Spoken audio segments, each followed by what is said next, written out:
Excited to bring you evidence-based nutrition information focusing on addressing the root cause for imbalance.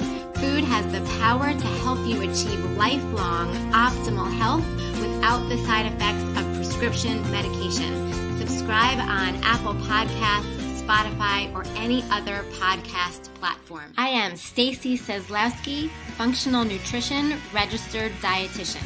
And I am Leah Grace Barrick, functional nutritionist. Hi, everyone. Welcome to the Power of Food podcast, episode number 10. We are so excited. This is our 10th episode, and we have a very special guest on today, Dr. Angela Cortal, to talk all about joint health and really getting to the root cause of joint issues. So we're so excited to have Dr. Angela on today. Stacy's going to go ahead and give you guys her bio so we can get right to it.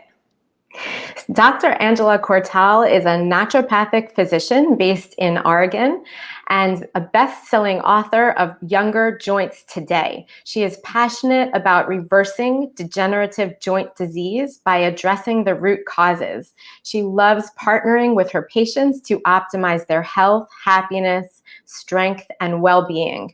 Her story began with a debilitating knee injury that resulted in years of chronic pain. Feeling stuck and out of options. In Younger Joints Today, Dr. Angela shares her evidence-informed 7-step plan to address the root cause of chronic joint pain.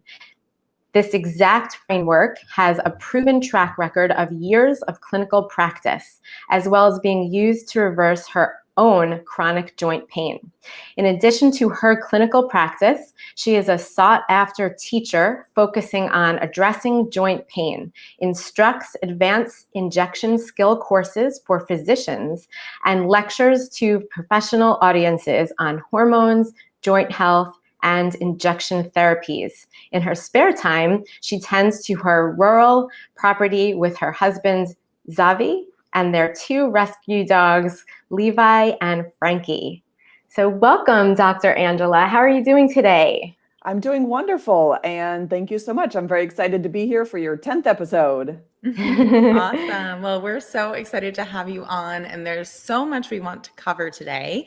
So let's just dive right in and really talk about, just general joint pain, which you talk a lot about. You experienced it yourself. Can you let our audience know a little bit more about what specific conditions you're referring to when you talk about joint pain? Yeah. So I'd say by and large, the most common diagnosis that someone gets if they go to just their primary care or any other general practitioner, they have joint pain. It's been lasting for a while. That could be months or years. And the most common diagnosis there is osteoarthritis or degenerative joint disease. A lot of people know about getting x-rays or perhaps MRIs and the cartilage thinning. And if it's very severe, then people are told it's bone on bone. So a lot of people know that, bone on bone, that's really bad. So they're kind of aware of that severe case there, but it can have a lot of different types of presentations. Generally, it's pain or clicking, giving out, swelling. Sometimes there's bony formations there. So osteoarthritis or degenerative joint disease is the most common in the US. It's about a quarter of the adults will have or will get that diagnosis. So yeah, a lot of people out there are affected by that. In my case, as you mentioned, with my knee injury, and then I had surgery. So my issues were actually coming on in my 20s, in my early 20s, actually. So I wasn't necessarily that classic case of it, that sort of pain and weakness and instability building up over decades. I got the accelerated course, accelerated path for myself. And, but I also see a lot of patients who fit this sort of label with maybe a chronic sports injury or car accident, a repetitive injury, maybe their work duties or a hobby or something is putting a lot of stress. For example, if I have patients that do like overhead work, maybe like mechanical type of work or something, they just wear out their shoulders way faster than your average person. So anywhere from joint, ligament, tendon, a lot of different structural issues can be sort of at the root of that chronic joint pain. What I love so much about this topic is that I feel when people have this type of pain, they really feel at a loss of what to do. There are so many other things that we could Google and say, okay, eat this or do this, and it will help. But when it comes to joint pain, I just feel like there's so much confusion. So maybe you can talk a little bit more about what is typically recommended for people that are experiencing this. Yeah, and I share your concern because I feel like there's some recommendations often given kind of right off the bat, like the first time you go to the doctor and say my knee or my hip has been hurting for a long time, they have some recommendations. Usually it's ibuprofen or some other type of non-steroidal anti-inflammatory medication, over the counter or prescription. Patients are often given a physical therapy referral, which can help for a lot of people. But as we'll talk through more, there's a lot of reasons behind joint pain. And if it isn't just the sort of strength and range of motion component that's often addressed in physical therapy, they'll go back to their doctor and say, I'm not sure if that physical therapy worked or it helped and then came back. And so I feel like in that standards or standard of care model, they have a few recommendations to give right off. And then if that doesn't work, then it's like, okay, let's refer you to orthopedic surgery and see if there's something to be cut out. I just feel like we're going from 0 to 60 there and nothing in between, and not really any discussion about why, where's this coming from, what factors can we address for you. It's just, here's the pills, here's the physical therapy, and then surgery. Totally. Yeah. And I feel like with that, they just kind of put everyone in one box. And like you said, oftentimes they're giving ibuprofen, which then can cause many other issues, including gut issues, contribute to the inflammation that we're trying to get down in the first place. And then, like you said, if that doesn't work with a physical therapy, going straight to surgery, which is very invasive and expensive. And, we're going to talk more about this, but isn't people's only option. So I'm really glad we're going to cover that. So if those don't work, then what options do people have? Well, I have a lot to say on this topic, my whole book. And so jumping off that sort of initial treatment plan, and patients are often labeled as like they've failed conservative treatment, they've failed the ibuprofen, they've failed the physical therapy because they don't feel it's working for them, or they're having a lot more side effects like gastritis, inflammation of the stomach lining, GI issues, like with ibuprofen, especially with a lot of the recommendations I see where patients coming to me are on like 800 milligrams of ibuprofen twice a day indefinitely. Like that's just the plan. Oh my gosh. And that doesn't make a lot of sense to me if there's something else going on that we can actually identify and change. And so just kind of the big picture view of how I go through that is figuring out like what someone's source of joint pain. Not everyone with knee pain, shoulder pain, hip pain is going to have the same actual, like the source of where the pain is coming from. For some people, yes, they could have a degeneration of that cartilage, the sort of rolling surfaces inside of the joint that could be causing their pain. But for someone else, and I particularly see this a lot with patients that have a sort of like a traumatic accident, whether it's a car accident, or I have a number of patients that have fallen off of horses or ladders, or a pain that starts after that. Maybe it's a partial tear of a muscle, tendon, ligament, something like that. So just saying, here's some ibuprofen isn't going to be really getting anyone any long-term change in what's going on. It just dampens the immune system. It dampens those pain signals in the moment. But then going on from there, nutrition is a big piece of what I look at. But then other things like just lifestyle factors, hormonal factors, kind of metabolic health. I like to pull in all the actual sort of functional medicine pieces that we know can positively affect a joint health that just aren't usually. Yeah, I really would love to hear what your nutrition recommendations are and what some of those recommendations are. And then what I also really love about what you just said is how I'm sure what you are going to recommend to people will really depend on that root cause, right? We always we realize that one of the big differences between functional medicine and conventional medicine is identifying that root cause, and rather than just treating the symptoms, we want to address, what is actually causing that issue from the start. So maybe just talk about, some of those root causes and then how that would change your recommendations for people. Yeah, definitely. So jumping off what I was saying with metabolic disease, I do want to get a sense of whether or not that's a relevant part of someone's medical history. So the overlap between osteoarthritis and our sort of metabolic syndrome type of conditions, such as prediabetes, diabetes, high blood pressure, a few other cardiovascular diseases. So if someone already has those, like if they're coming to see me and they're marking off like, yes, I have diabetes, I'm going to really be wanting to see how are their metabolic markers? Do they have presence of insulin resistance? Because that will be a very strong piece of how I want to address their sort of total plan from a nutritional standpoint.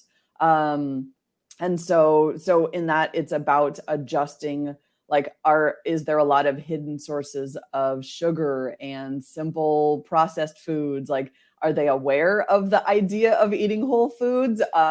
Are they not really having that awareness yet? And it's about talking about, eating foods that you recognize as foods instead of, just out of packages and boxes. And talking about just where those sources of hidden sugars and carbohydrates come from, and formulating a plan that's usually in these situations higher fat and protein relative to the carbohydrate intake. So yeah, based on their history and their labs and what's been going on in the past, I might have more of a stronger emphasis in that regard. Versus if it's a patient and we're getting more of a sense of like a nutritional deficiency, under eating protein, for example, can for some people, and I see this more in my thinner patients, I would say that typically female patients, in my experience, are a little bit more apt to sort of, I would say, accidentally undereat or just not really eating enough protein that they need to fully regenerate and heal. If it's a chronic injury, chronic ligament injury, for example, that's really causing their pain. Another nutrient that I really like, and I like to sort of be a big cheerleader behind, no matter which camp people fall in, is collagen. And so for any of my patients that will consume an animal product with which collagen is derived from, then I think that's just a really helpful, how I explain it to patients is like, this is a building block of your cartilage tissue, ligament tissue, tendon tissue. All of those are very highly concentrated in collagen. So if we give you a little boost every day, it's kind of like a multivitamin where people will take a multivitamin saying, well, just in case I need a little bit of zinc and a little bit more B's, a little bit more A's, I'll take a multivitamin. Well, that's how I think of collagen for those chronic musculoskeletal injuries. Like, let's just take a little bit every day. So when the shoulder needs to heal, hip needs to heal, ligaments, tendons, wherever they may be, like you have those building blocks already on board so that your body can integrate that in. Because I would say that just typically the US diet, even those of us omnivores, we're not going to get collagen in our diet really unless we make a concerted effort towards it. We don't have the cuisine from other parts of the world that are just naturally high in collagen. We're not eating like pork knuckles soup and chicken feet and things like that, where a lot of Americans might be like, oh, that's weird. It may be not very usual for someone's cuisine, but it actually is really high in collagen. It can be really, really great sources of food. So besides the pork knuckles and chicken feet, I'm usually starting more with like bone broth or collagen powder, or incorporating gelatin as just sort of a recipe that someone is using to kind of integrate a little bit of that in daily.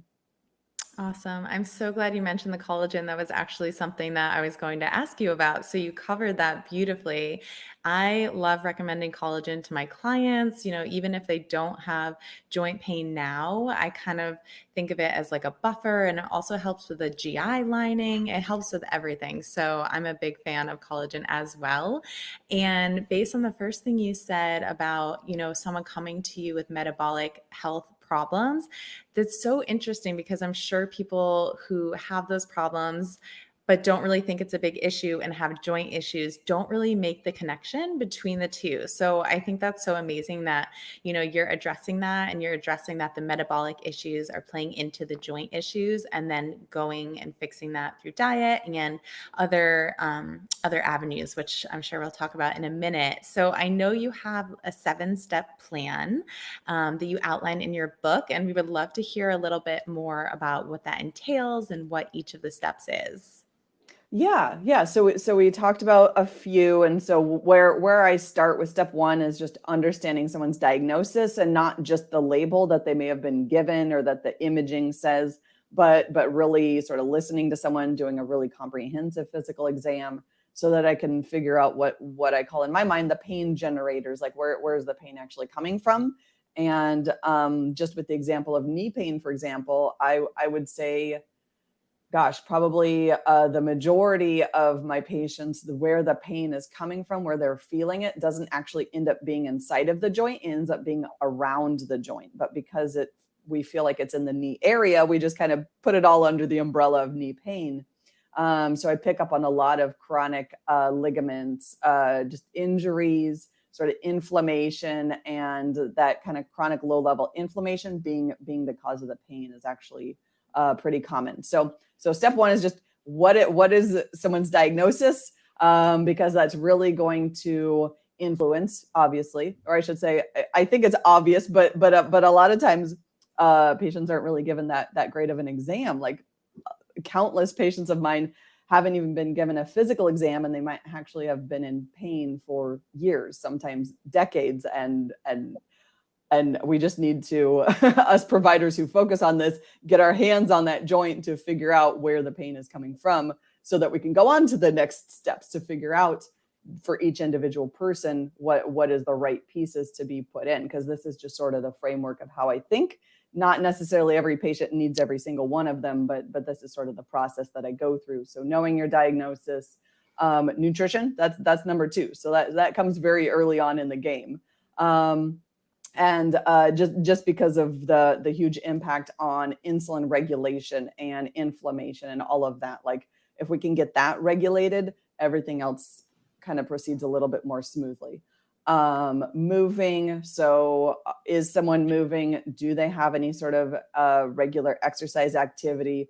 Did they have to stop because of pain? Individualizing. Am I sending them to someone to get like a biomechanic assessment and be observed during like weighted activities? Or am I just doing more of like counseling specifically to what they need and what they should be focusing on strengthening and mobilizing, and what do they not want to go in the gym and do heavy right away? So movement's a big priority for me. And then from there, going into other lifestyle factors, which again is individualized, but I would say like the big topics that are very important for joint healing are stress levels, sleep levels, alcohol intake, tobacco intake. The first 2, we're wanting to decrease the stress often and increase the sleep, and then alcohol, if it's, I would say, quite moderate plus, is just really dehydrating to joint, to cartilage tissue.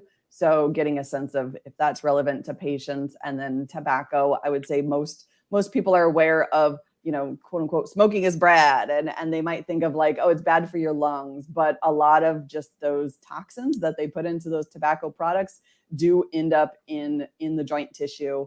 And they've done a lot of really interesting research on this, where it pretty much poisons joint tissue, ligaments, tendons, spinal tissue, like the actual discs. We can find that gunk basically from those tobacco products ending up in all of those various parts of the body. And then from the lifestyle piece, hormones, I'm a big proponent, or I should say, I have a keen ear and eye out for hormonal deficiencies and excesses and those implications on joint regeneration and healing.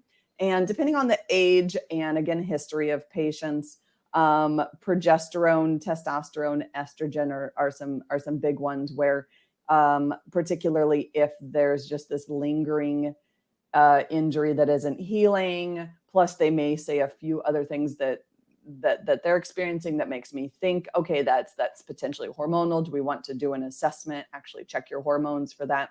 And I have patients where they may come to me for one or another, like just this or just that reason, between like, okay, I have some menopausal symptoms. Like I'm just coming in for hormone assessment, or I'm just coming in for chronic hip pain. But over the course, pretty short into my working relationship with patients, they realize I'm looking, broad spectrum across the whole picture of health. And so sometimes I'm ordering hormone testing for a patient who comes in for hip pain. And sometimes a patient who's coming in for hormones brings up this chronic shoulder issue that they've had. I'm like, well, don't hold out on me. Tell me that part too. I want to know about that and be able to sort of address everything there. So hormones are really important for joint healing. I really want to emphasize that because I just don't think that's connected often enough and known about enough. And then I think of the last couple of steps as sort of treatment options that are like the icing on cake after everything else foundationally has been put into place. And that's specific supplements like collagen that we mentioned, glucosamine, fish oil, curcumin. Those are some that I mentioned in the book with the research for what specific types of joint pain and sort of what someone's goal is, like what are they specifically trying to help heal, why some different supplements may be helpful. And I'm going to say helpful instead of like critical or crucial, because if all the rest of that was ignored and someone's just like, I'm just going to see what supplement can get rid of my joint pain, it really often doesn't work like that.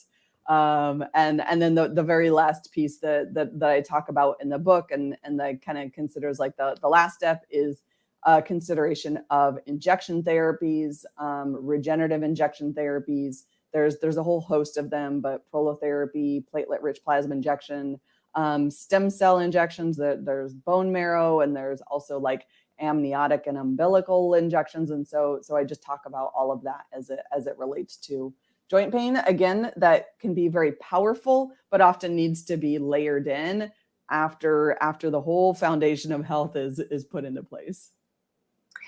That is such an amazing step-by-step approach and such a great overview. Leah and I have spent so much time talking about sleep and stress and inflammation and how important that all of those components are to every other aspect of our health. So it's just so interesting to learn just another, which is joint pain, that these lifestyle factors play a role in.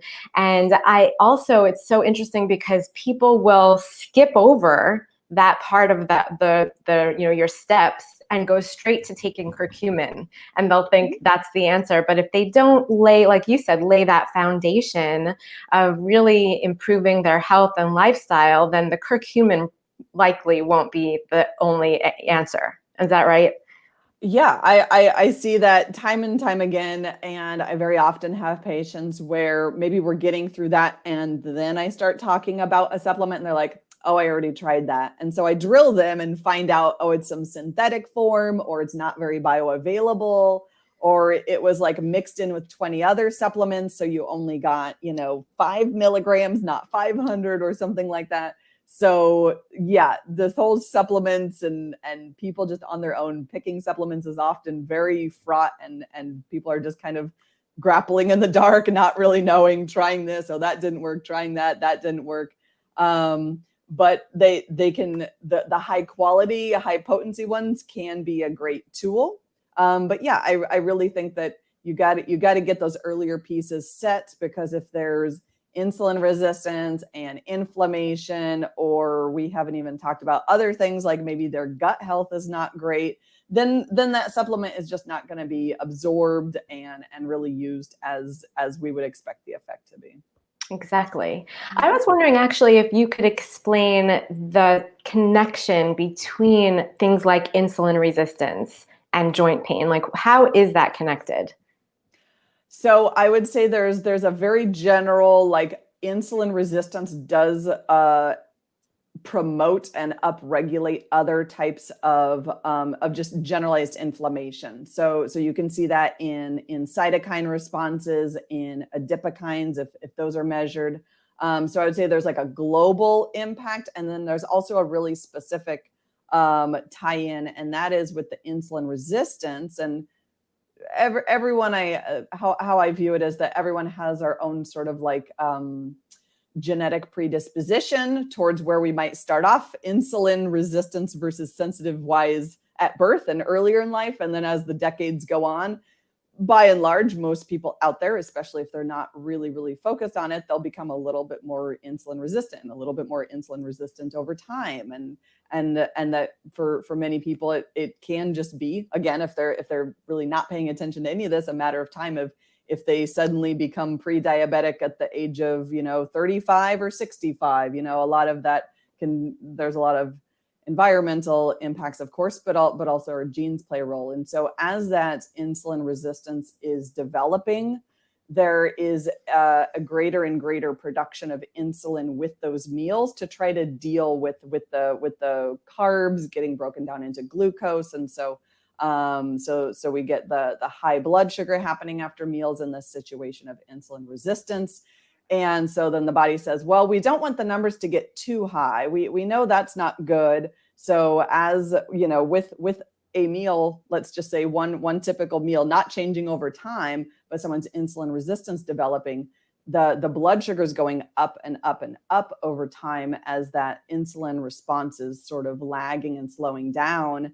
The body's way of dealing with that is to produce more and more and more insulin over time. And we actually see the joints as sort of this spill off location for that insulin excess. This isn't something that I check in office, but there's something that we see in research is that they actually take joint aspirations. They take fluid out of people's knees and see that the insulin resistance is seen first in their joints, like that they're it's not insulinemic, it's hyperinsulin I'm not sure. high insulin in the joints. Not really a medical term that I would use, but we can see that before someone becomes hyperinsulinemic, high insulin in the blood.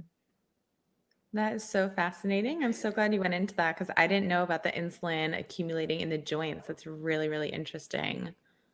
Yeah, it kind of creates its own sort of cascade, snowball effects there. It's very irritating. It provokes a lot more of those cytokines. And we can actually see this as sort of a connecting loop between whatever fat depots, so any location of fat in someone's body, like near the joint, that's often where a lot of those adipokines, so the cytokines, the inflammatory molecules that are coming from the fat tissue, is sort of the insulin prompts them to produce more, and then they're producing more. It's getting into the joints, and so it kind of goes on and on like that. Yeah, and unless they come to us and get that changed. Right. I think that also just highlights how important it is that in your steps, nutrition is one of the first two steps, which is so great to lay the foundation. And it also just highlights how everything in the body is so interconnected. So I think that's really awesome. And the steps really lead you to a great foundation to address the insulin resistance first, because that, if you just take the curcumin, but you're still having the insulin resistance, it's not really going to do what you need it to do. No, I don't think there's any amount of curcumin that can address and reverse that. I mean, of course, it can be part of everything else that we're doing with people. But yeah, I will sort of tongue in cheek sometimes when patients are like, can I just take that supplement over there? I'm like, you can't out supplement a deficient diet or a diet that's not working for you. And if something is getting worse and worse over time, that's proof that we need to change your diet. If the blood sugar, joint pain, things are getting worse over time, we got to change this. We got to start from the foundation. and work our way up, because I just see it. Everything else works more efficiently if I can get that nutrition piece dialed in well, versus trying to think about doing some of the later steps without having everything earlier set in place. Leah, we may have to add insulin sensitivity to one of our topics coming up soon. Definitely. Great idea, Stacy.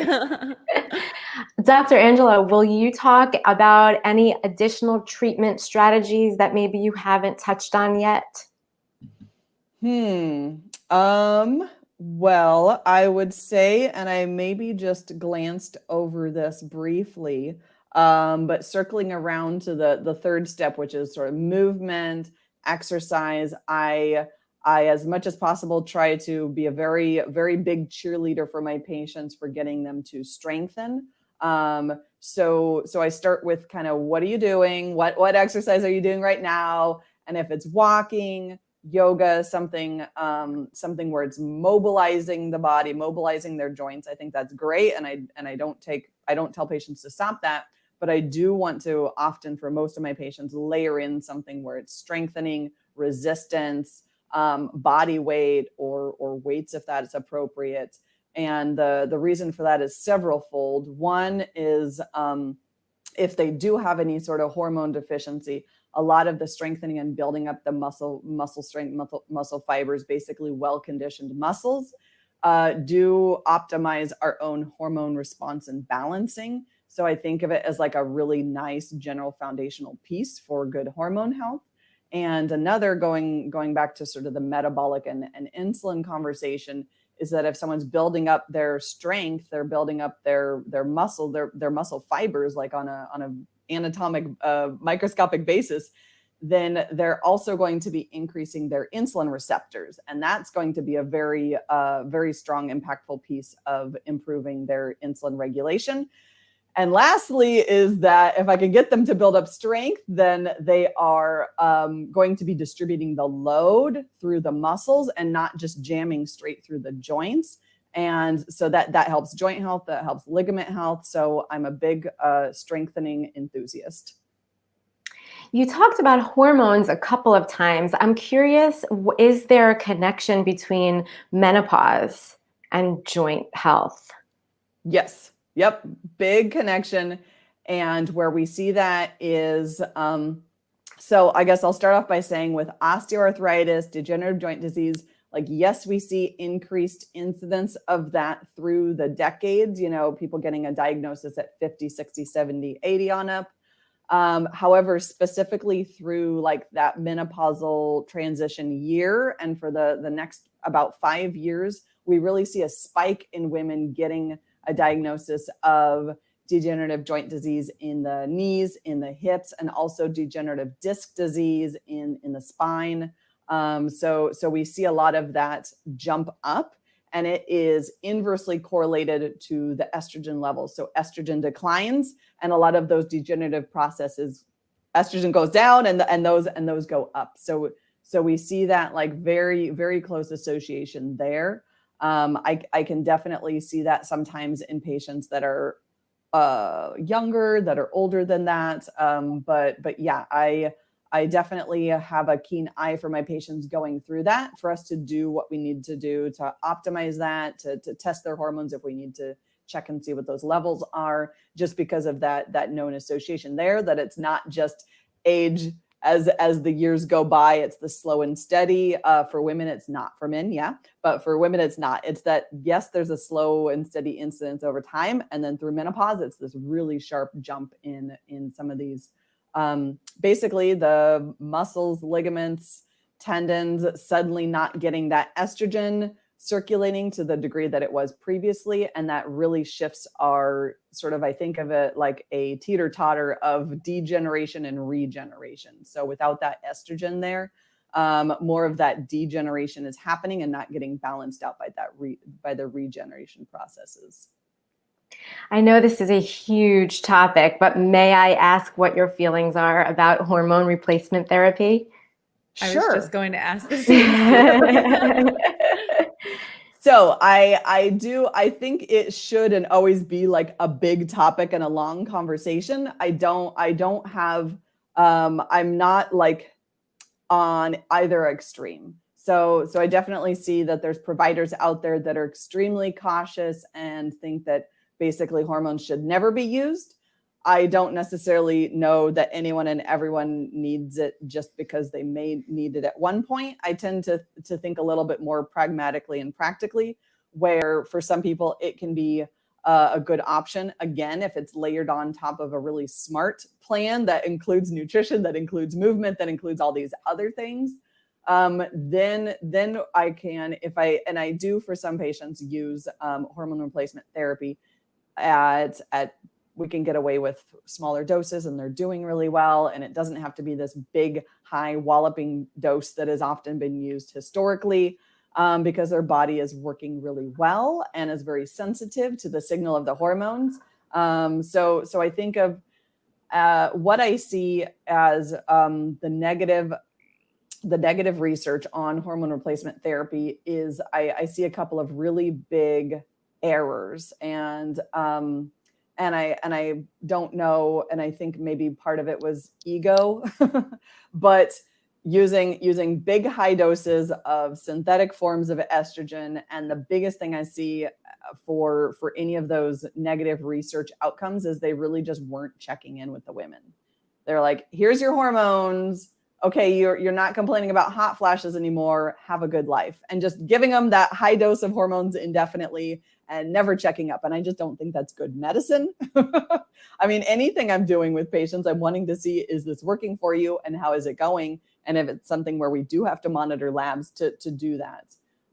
So I think they can be used in ways that will actually improve someone's risk for chronic diseases. There is research out there that it can be used in a way that actually lowers risk for like cardiovascular disease, dementia. Like I see it can be used in good ways. And then we can see in the research, it can be used in bad ways too. Mm-hmm. Probably my favorite book on this topic is Estrogen Matters. And it was written by a breast cancer oncologist and a social scientist. And so, yeah, for patients that want to really like dig through and read a lot of, well, why are some people pro and why are some people con? And why are both people saying that their view is research backed? I think it's a great book. Thank you for covering that. And I definitely need to check out that book because I know there is so much on that topic. But I love that you have such a balanced view of it. And like you said, your ego doesn't get involved. You just look at the research and, make your decision based on that, which is what we should all be doing. So that's awesome. Is there anything else that you wanted to cover? I know we went over a lot, your whole STEP program and all of that, but is there anything else that you feel like would be helpful for our audience to know? I think just overall, it's really amazing to know that if you are having joint problems, it's not the end of the world. There are things you can do. There are different therapies. So I think it's wonderful that you're sharing that. But is there anything that we didn't cover yet before we close out that you wanted to touch on? I would just say the one I guess the one view I want to leave everyone with is that just keep going. That I would say that there's a lot of sort of feeling stuck at the end of the line, a lot of hopelessness when it comes to chronic joint pain, because like we mentioned previously, something doesn't work. And then maybe they're not a surgical candidate, or they're adamantly refusing to even think about that. Or what actually commonly happens with a lot of my patients, they're told they're not quote unquote bad enough yet. Like you got to go back to the surgeon in 5 or 10 years. So they're like, well, what am I going to do for the next 5 or 10 years? You're giving me nothing right now. So I would say like, just keep going, just keep looking into it. A lot of the research, the whole back section of my book is all the research citations, and most of those have actually come out within the last couple of years, and a lot of them were actually even published earlier this year in 2020, that had just come out when I was writing the book and published it this past July. So our knowledge and our awareness and the scientific understanding is like exploding right now. And just because you were told there's nothing you can do about it, last year or 5 years ago or something like that, just keep looking into this, keep researching additional avenues that you haven't investigated, because there's a lot, and it's kind of brand new, and it's a really exciting new frontier. There's many options now. We're doing a book giveaway, but I am going to let Leah describe the details, because I am still not Instagram savvy yet enough to explain this correctly. But I did have one last question before that happened. Do you have any success using bovine tracheal cartilage as a supplement for joint pain? I will say I'm not sure about any experience using that source. Okay. I do know that some of the companies that I've used for recommended for collagen supplements have been using chicken sternal cartilage. No, but I'm not aware of that one specifically. Okay. Well, I'll send you a link to the website, because I do use some of their supplements. I've had some bone and joint issues in my life as well, and they've been really helpful for me personally. So maybe you'll be interested in the company. The one that I order them from is called Ancestral Supplements. They're actually a really interesting company if you look at their website and see how they source their products. So I'll send you a link. It might be something to look into. Yes. I'm as you can probably tell, I'm always looking into new things. Always loving to research and just kind of looking into the sourcing and information that we can get, so that we can continue to evolve and find out what works best for everybody. Yeah. Well, before she goes, I'm just going to say thank you so much. Thank you for connecting nutrition to joint pain. That's huge. I like I said before, I don't think people even realize that is connected. So thank you for coming on. I've learned so much from you. And Leah, go ahead.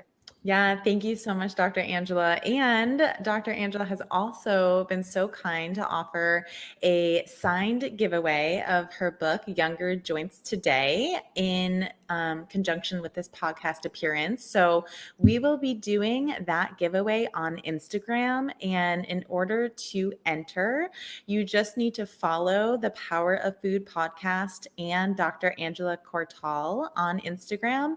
And then we'll be posting about this podcast.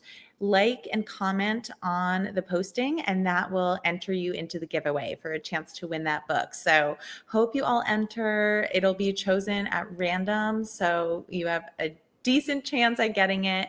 And as you can tell, Dr. Angela is so knowledgeable about this, and you'll learn so much from the book. So especially if you're dealing with joint issues or anything like that, or someone in your life is, this would be an awesome opportunity to get that book. So thank you so much, Dr. Angela. We're so happy that you joined us for our 10th episode, and really appreciate you taking the time to come on the Power of Food podcast. Well, this is so fun. Thank you for having me. Have a nice day. It was nice to see you guys. Thank you. Bye-bye.